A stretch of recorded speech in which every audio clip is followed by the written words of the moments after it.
नमस्कार साथियों, मेरा नाम है योगेश्वर, आप देख रहे हैं द पैराडाइज अकेडमी। तो आज हम पढ़ेंगे हिंदी व्याकरण के अंतर्गत हमारा एकार्थक प्रतीत होने वाले भिन्नार्थक शब्द। यानी इसमें हम बात करेंगे उन शब्दों की जो दिखने में तो समान होंगे कि वो एकार्थक प्रतीत हो रहे हैं, लेकिन उनका जो अर्थ होता है वो भिन्न होता है। ठीक, इस पर हम चर्चा करेंगे। चलिए शुरू करते हैं। परिभाषा, सबसे पहले हम देखेंगे इसकी परिभाषा। ठीक है, अब परिभाषा क्या कहती है? देखिए, जो शब्द जो शब्द देखने या सुनने में समान प्रतीत होते हैं, जैसा कि मैंने आपसे कहा, लेकिन अर्थ अलग-अलग होते हैं, उन्हें एकार्थक प्रतीत होने वाले भिन्नार्थक शब्द कहते हैं। चलिए एग्जाम्पल देखते हैं और समझते हैं इसके प्रकार और उदाहरण। ठीक है, वर्तनी भेद से भिन्नार्थक शब्द, यानी इसकी जो वर्तनी होगी उसमें भेद हमें प्रतीत होगा। ठीक, कैसे? नीचे यहाँ आपको दिया गया है, ये देखिए अंडरलाइन किया गया है, लिखावट में थोड़ा अंतर। यानी जो शब्द दिए गए होंगे आपके, उनमें थोड़ा-सा अंतर होगा, बोलने में भी थोड़ा-सा हल्का-सा अंतर आएगा, लेकिन लिखने से हम उसे अच्छे से पहचान सकते हैं। अर्थ पूरी तरह अलग होगा, ठीक? अर्थ बिल्कुल समान नहीं होगा, लिखावट में थोड़ा-सा अंतर होगा। अगर आप उसको ध्यान से नहीं देखेंगे तो आप कन्फ्यूज़ हो जाएँगे और आप कुछ और लिखाएँगे, लिखना कुछ और होगा, कुछ और लिखाएँगे, ठीक है? चलिए इसका एग्ज़ाम्पल देखते हैं।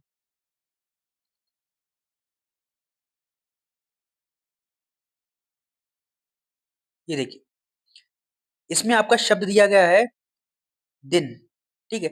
और इसका अर्थ क्या होता है? इसका अर्थ होता है दिवस। ठीक। अब इसके जैसा समान प्रतीत होने वाला, लिखावट में बिल्कुल समान है, थोड़ा-सा अंतर है। कौन-सा? दीन। इसमें छोटी की मात्रा है आपका दिन में ये देखिए छोटी की मात्रा आ रही है और दीन में बड़ी की मात्रा है। दिन का मतलब होता है दिवस और दीन का मतलब होता है गरीब। ठीक है? देखिए सुनने में बिल्कुल जो है मतलब लिखने में बिल्कुल थोड़ा-सा अंतर, छोटी की मात्रा, बड़ी की मात्रा इतना सा अंतर है।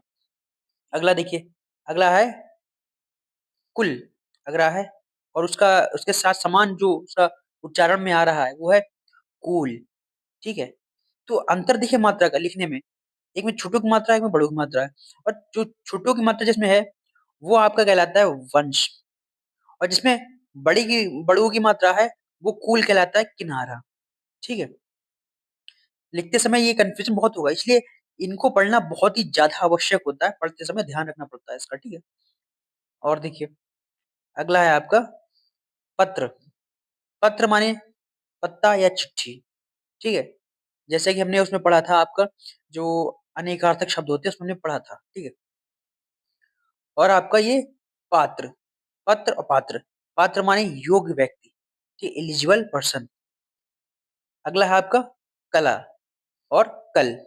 कला माने होता है विद्या और कल माने होता है आने वाला दिन, ठीक या दिवस। अगला है आपका अंग और अंग। देखिए छोटा सा अंतर है, बहुत ही माइन्यूट सा अंतर है। यहीं पर बच्चे मात खा जाते हैं, ठीक है? बहुत ज़्यादा ओवर कॉन्फिडेंस में बच्चे जो होते हैं वो कहते हैं कि मैं तो पढ़ के आया हूँ, मुझसे तो गलत हो ही नहीं सकता, ठीक है? पेपर को जस्ट उन्होंने एक बार देखा और बस करने बैठ गए। जो जल्दबाज़ी में करते हैं, ओवर कॉन्फिडेंट बच्चे होते हैं, वो ये जो छोटी-छोटी मात्राएँ होती हैं, इनमें मात खा जाते हैं। ये देखिए, ये आपका अंग और ये आपका अंग, ये देखिए, थोड़ा-सा अंतर है। इसमें चंद्र बिंदी है नीचे वाले में और इसमें सिर्फ़ अंक की बिंदी है, बस इतना सा अंतर है। अब देखिए अर्थ बिल्कुल बदल गया, इस बस इतने से अंतर से अर्थ बदल गया। कैसे? अंग का अर्थ है शरीर का भाग और अंग का अर्थ है हिस्सा, ठीक? दोनों का एकदम अर्थ ही बदल गया। तो ये हमारे जो अ, पहला जो हमारा एग्ज़ाम्पल था उसके कुछ उदाहरण थे, ठीक है? अब उच्चारण के आधार पर जो भेद होते हैं उसके, उसको मतलब इसमें बात की जाएगी जो उच्चारण मतलब हम जब बोलते हैं, तो बोलने में थोड़ा-सा अंतर होता है, ठीक है? हम उनको पहचान सकते हैं, जैसे ये देखिए, बोलने में हल्का अंतर, अर्थ बदल जाता है, ठीक? बोलने में मात्राएँ नहीं अलग होगी, मात्राएँ सेम होगी, लिखने में बिल्कुल समान होंगे, लेकिन जब हम बोलेंगे, तो बोलने में थोड़ा-सा फ़र्क आएगा। तो इनको हम पहचानते कैसे? इनको हम पहचानते हैं उच्चारण भेद वाला जो है ना आपका भिन्नार्थक, ये सबसे डिफ़िकल्ट है और ये सबसे ज़्यादा एग्ज़ाम में आता है। क्यों आता है? क्योंकि इसमें जो शब्द होते हैं, वो आपके समान होते हैं, ठीक है? उनमें आप जो अंतर होता है आप पहचान नहीं पाते हैं, ठीक है? चलिए हम उसके उदाहरण देखते हैं। देखिए, जैसा मैंने आपसे कहा था, पहला उदाहरण है आपका हार और इसका दूसरा जो है वो है हार, हार, हार। दोनों में देखिए उच्चारण में ठीक है, बिल्कुल समान है। लिखने में बिल्कुल समान है, लेकिन हम जब बोलते हैं तो एक में ज़ुबान हमारी नीचे दबती है और एक में थोड़ा-सा खुल के बोलती है। देखिए, जैसे हम हार गए, मेरा हार कहाँ गया? तो हार, हार, हार, हार। अब उच्चारण जब तक आप बोलना नहीं सीखेंगे और बोलना तभी सीखेंगे जब आपकी प्रैक्टिस होगी। इसलिए कहता हूँ मैं ज़्यादा से ज़्यादा चीज़ों को पढ़िए, ठीक है? ज़्यादा से ज़्यादा पढ़ेंगे तो आप एग्ज़ाम हॉल में अगर कन्फ्यूज़न हो रहा होगा जिस शब्द पे, तो आप उसको बोलकर उच्चारित करके आप उसका सही अनुमान लगा सकते हैं कि भैया कौन-सा सही है या किसका क्या अर्थ है, ठीक है? तो पहली हार का अर्थ है पराजय और दूसरी का माला, ठीक? अगला देखिए, अगला है बाल, बाल माने होता है केश और बाल माने बच्चा। फल, फल, फल माने परिणाम, फल माने खाने की वस्तु। कोई भी फल हो सकता है, आम, केला, संतरा कुछ भी हो सकता है। अगला देखिए वर, वर, वर, वर माने होता है दूल्हा, वर माने होता है श्रेष्ठ। चरण, चरण माने होता है पैर, चरण माने होती है अवस्था, ठीक? आप किस चरण की कैंसर से पीड़ित हैं, ठीक है? आपके चरण कहाँ है गुरुदेव, ठीक है? तो ये हमारे जो हमने भिन्नार्थक जो शब्द होते हैं उनके हमने एग्ज़ाम्पल्स और उनके प्रकार देखे, ठीक है? याद रखने की ट्रिक्स क्या है देखिए, सबसे आसान तरीका बताता हूँ। ये मैं ट्रिक्स इसलिए बताता हूँ ताकि पहले मैं आपको साधारण कॉन्सेप्ट बताता हूँ, फिर हमेशा ट्रिक बताता हूँ। ये मेरा पैटर्न रहता है, ताकि आपको आसानी हो। मेरा उद्देश्य इतना सा है कि मैं आपको सिखा सकूँ। मैं यहाँ सिखाने के लिए बैठा हूँ। मैं अपने उद्देश्य में तभी सफल होऊँगा जब आप सीखेंगे। अगर आप सीख नहीं सकते तो फिर मैं टीचर कहने योग्य नहीं, ठीक है? तो मैं पूरी कोशिश करता हूँ कि मैं आपको सिखा सकूँ, ठीक है? चलिए, लिखावट बदले। जब लिखावट बदलती है तो वो वर्तनी भेद कहलाता है, ठीक? अंडरलाइन किया गया है। और जब आपका आवाज़ बदले जब आवाज़ बदले तो वो उच्चारण भेद है।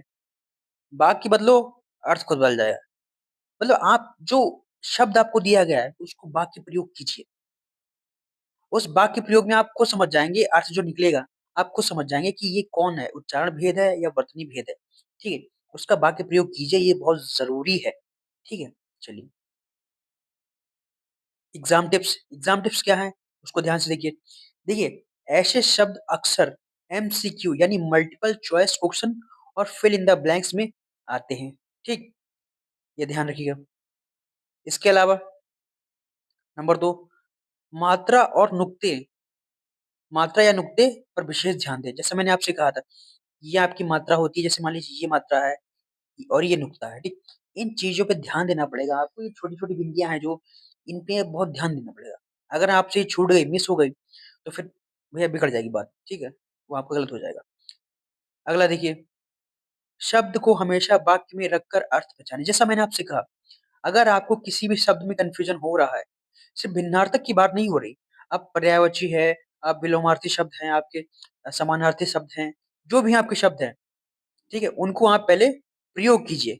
उनको आप शब्द में रखिए, उसको वाक्य बनाइए, तब जाके आप पहचान पाएँगे कि वो सही है या नहीं सही है, ठीक है? इससे आपका कन्फ्यूज़न दूर होगा।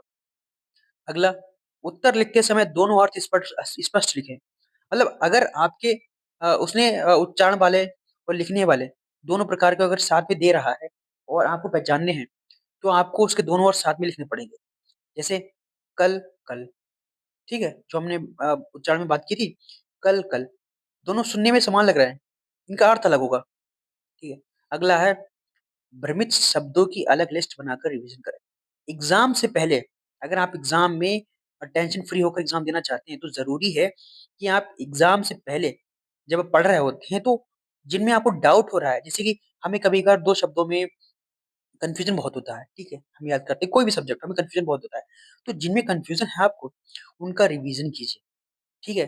थोड़ा-सा मात्राओं का अंतर है, थोड़ा-सा उच्चारण का अंतर है और लगभग समान प्रतीत होते हैं। उनको आप लिस्ट बनाइए, उनको लिखिए, फिर उनको याद करिए। दिन-रात रटिए।